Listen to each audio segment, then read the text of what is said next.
Aloha. This is Emily Thoreau Threat, host of the Grief and Happiness podcast.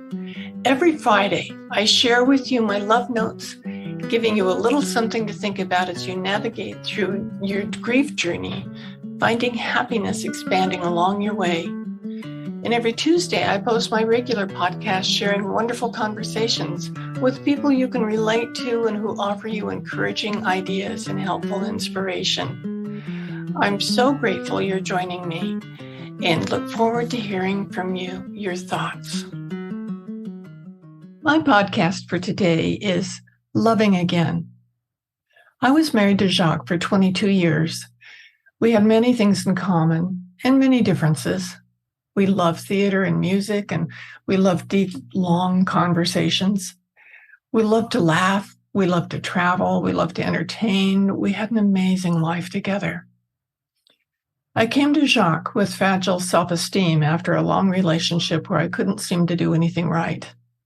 I was an embarrassment and I wasn't smart enough. Jacques saw the real me. He told me I was beautiful. He was amazed at the many talents I had and would introduce me to people as a Renaissance woman. He loved me deeply. With all this, it took a while to totally believe him. But I did eventually, and even was appointed a commissioner to the Self-Esteem Commission in our county. Working on the commission, I grew to recognize my strengths, and I grew strong while helping others. Jacques and I worked on many theater productions, and he sang in a quartet that I managed. He was a bioethicist, and we worked together to support people who were grieving. We had a wonderful life. These last 2 years were a physical struggle, so I donated my business to a nonprofit organization and stayed home to take care of him. When he died, I was crushed and I had no idea where to go.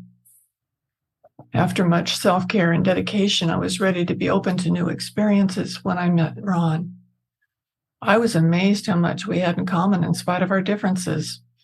I surprised myself by starting to date him, and as much as I liked him, I was conflicted because although the traditional marriage vows say, until death do you part, I had a hard time letting go of the idea that I had committed to Jacques forever, and I didn't feel unmarried.